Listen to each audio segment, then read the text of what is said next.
Hello everybody, welcome back to the channel. So in today's video, we do have a lot of news to talk about. We're going to be talking about Ronald Araujo going to Juventus, then later speak about Marcus Rashford maybe joining FC Barcelona, and lastly talk about a potential return of Lionel Messi. There's plenty to discuss for today's video, so if you guys are new here, welcome to the channel. I'm happy that you guys are here. If you guys are FC Barcelona fans, this will be the channel for you. This is where we do talk about everything regarding FC Barcelona. So if that thing is for you, please click the thumbs up button and also subscribe to the channel. I would really appreciate it. So let's talk about the latest regarding Ronald Araujo. And it says here, according to multiple sources, that Juventus will explore getting Ronald Araujo either on a permanent transfer or a loan deal with a mandatory option to buy. A simple loan is not the plan, right? And that is key, right? The fact that it said a simple loan is not the plan, it basically means that FC Barcelona want to let go of the player completely. They do not want to loan him out and have him return. They want to sell him out and that's it. They do not want to bring back Ronald Araujo to this team. Helena Condis has stated that Araujo's starting price is 50 million euros minimum. And what gets so crazy about this whole thing is that Juventus have actually made an offer to FC Barcelona. The reason why everybody has been hearing that there is nothing that will go on between Barcelona and Juventus right now until after the Spanish Super Cup is because it is always very normal to not negotiate before a big match. Yes, these teams could talk, but nothing definitive will be happening before a trophy winning match, which is why we hear that Fernando Polo has claimed Barcelona have rejected Juventus' first offer for Araujo. The Italian club presented a proposal for the center back and the response from the club was clear. He's not on the market, and that is because Barcelona only consider Araujo's departure this January if the player asks for it and brings an offer of around 70 million euros. So anything that you have been hearing regarding Barcelona selling Araujo for 25 million euros or 20 million euros, it's fake news. Barcelona know how much Araujo is valued, and that is around 50 million euros at the very least, according to Helena Condis. And sometimes, yes, Barcelona would not even consider a 70 million euro offer from Juventus because they know they can get a lot of money out of the player, because when there are multiple clubs interested, like Arsenal, like United, like Juventus as well, and some teams in Italy, the price is going to skyrocket. So to hear that Barcelona have denied the first offer, that is because they want a higher offer. So the demand for the Uruguayan is increasing as we speak. The only thing that we will be seeing is Barcelona denying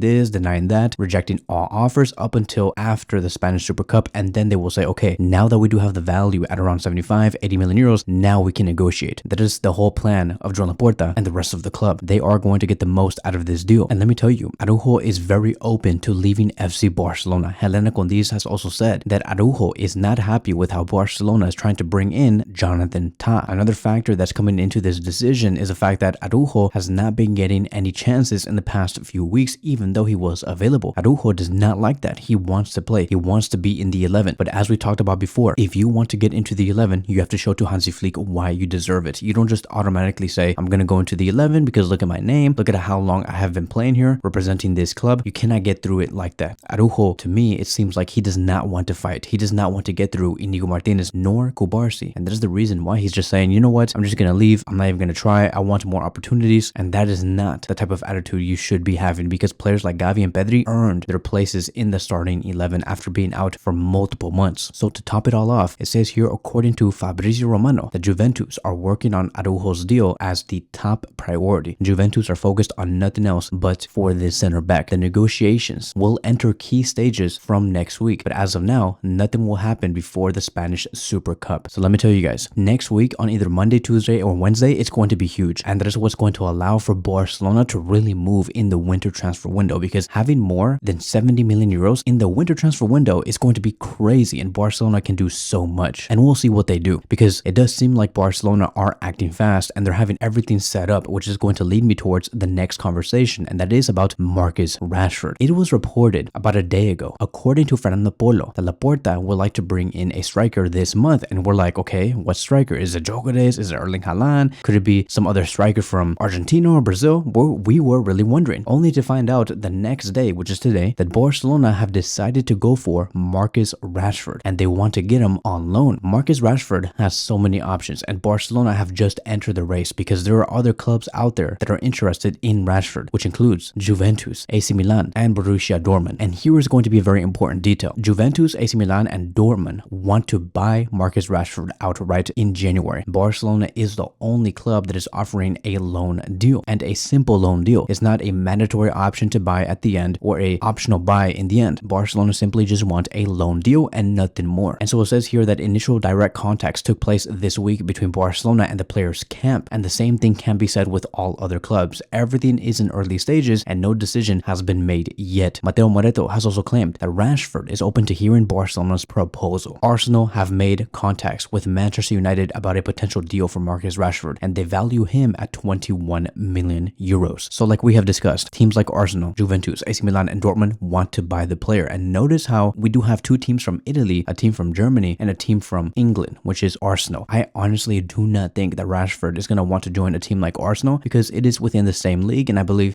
Rashford wants to go to a different league and experience a new environment. As for the Italian clubs, I just don't see Rashford going to the Italian league. I believe that Rashford wants something different. And most importantly, he does want to win trophies and be competitive in all competitions. AC Milan and Juventus currently cannot really bring you that, which leads us to FC Barcelona. FC Barcelona would be the perfect club for Marcus Rashford because it is going to be exactly what he is going to be looking for, which is a brand new league, being present in the Champions League, being present in the Copa del Rey, in La Liga. There are many competitions, and I believe that this option is going to be very attractive because Hansi Flick will say, and I know that he will say that, you will be getting opportunities. We need to rotate, and I do rotate my team a lot, and so you will be rotating and competing for a spot with Rafinha, Lamine Yamal, and Lewandowski. So it is a huge opportunity for FC Barcelona. Let's keep in mind that there are rarely big signings in January, and the fact that so many clubs want to have Rashford in January goes to show that the level of Rashford is really decent, and with a price tag that could be reasonable, of course, many clubs are going to be going for Marcus Rashford. And I believe that we have not seen the best out of the player because he has been partaking in one of the worst Manchester United squads over the past few years, which is the reason why his potential has not been tapped yet. Because if you look at his goals and how much goals he has scored since 2020, we can go all the way back to that year, and he played 57 matches, scored 21 goals and 12 assists. That's really good for a team that has not been competitive. We move on towards the next season, which was the 2021-2022 season, 32 matches, 5 goals, 2 assists. Then we go on to the 2022-2023 season where Manchester United knocked us out in the Europa League. It was one of their best seasons yet under Ten Hag, and he played 56 matches, 30 goals and 9 assists. That's really good. Probably his best season ever in his career so far. Then moving on towards the next season, 43 matches, 8 goals, 5 assists. Not bad. And then currently right now, he has 24 matches played, 7 goals and 3 assists. So these are numbers that are decent, right? It's not world class. It's not like he's putting out 20 goals and 20 assists per season, right? He's not like a Salah or a Neymar Jr. in his prime, but he's definitely a player you would want to have. And I believe the main reason why Hansi Flick is greenlighting this player is because Ansu Fati is not a player that he can rely on, and Barcelona do need depth because after Rafinha, who else can play in that position? And yes, we do have Ansu Fati as an option, but Hansi Flick does not trust him at all. I mean, like, go look at the squad list for the match against Athletic Club that happened 2 days ago. Ansu Fati was not even in the squad list, and that was because Hansi said, you're not ready. You're not ready to compete in this squad. I'm not even going to bring you. And that's sad. So I believe that the time for Ansu is coming to an end, and that is the reason why they're looking to replace Ansu with Marcus Rashford, somebody who can at the very least be consistent and bring decent goals and decent assists. If you guys want to have a better idea on just how good Rashford could play on the left wing position, go look at the match against Liverpool back in the 2022-2023 season. Another one I would recommend is the match against Arsenal back in that same season. I would also recommend the Champions League match against RB Leipzig back in 2020-2021 season. And then I would also say go look at the match against Leicester City back in the 2022-2023 season where he had 5 shots, 4 duels won, 3 shots on target, 2 successful take-ons, and 2 goals. It'll give you a better idea on just what he could bring and what type of potential we can bring on the left flank for this season. Now, when we compare Rashford to Rafinha and Lamine Yamal, you can see that Lamine Yamal and Rafinha are clearly better than Rashford in everything. But the whole point of this transfer, like I have said, he is going to be adding depth, and he is going to be the direct replacement to Ansu Fati because Rashford is an upgrade to Ansu, and the fact that we can have better options within our depth, it would make Barcelona much more competitive. And of course, right, Rashford is not going to beat the numbers of Lamine Yamal and Rafinha, who have been phenomenal this season. And as for Rashford himself this season with United, it has not been the best because United have not been the best. But Rashford can expand these numbers. I can for sure see that by the end of the season, Rashford can beat players like Rafinha in key passes or attacking actions and maybe even in goals. So he currently does have a contract until 2028 with a market value of 55 million euros. According to the transfer market, he currently does earn 15.6 million euros a season at United. And so if it's going to be a loan deal, hopefully at the very least, Barcelona and United can share the salary pay. Barcelona pays 7 million euros and Manchester United pay the rest. In terms of buying Rashford at the end of this season, if he ends up doing really good, right? So let's just say that he brings 8 to 10 goals and 3 to 6 assists. I will wait and see, right? Like, it really does depend on how he does. Because if he does poor and he's just like okay and he's decent, like it's not like, oh my god, this guy is like a game changer, then I don't think that we should buy the player, because 55 million euros for Rashford is a lot of money, and his salary is also a lot. 15.6 a season. That's going to directly put him into the top 5 best paid players in FC Barcelona for a player that might not even be good. So he has to really show that he is good. And that is why I do say 8 to 10 goals in his first 5 months and 3 to 6 assists in his first 5 months. Then we will say, okay, maybe there is potential here. And now lastly, I do want to quickly speak about Lionel Messi, because it says here, according to Marca, that Inter Miami are seeking to renew Messi's contract with an option that would allow him to play in Europe again during the last months of 2025 and the beginning of 2026 in order to maintain his physical fitness. This is a very interesting clause, because what this is basically explaining is that once the MLS season is done, which usually ends around the end of November, Inter Miami are basically saying, okay, you have a month and a half off before we do return in February for the next year. During that month and a half, you can join any team in Europe that you would like, and most likely, right, it could be FC Barcelona. And so I ask you guys this: would you guys welcome Lionel Messi back into this club for only a month and a half to play with us? Because if you really think about it, if he were to join us in December all the way until the end of January, he would play a decent amount of matches. Look at how many matches we have been playing so far in January, and we will be playing. It's a lot of matches. So to bring in Messi to play around 9 to 10 games, it would be pretty cool to see. And I do think that it would give us a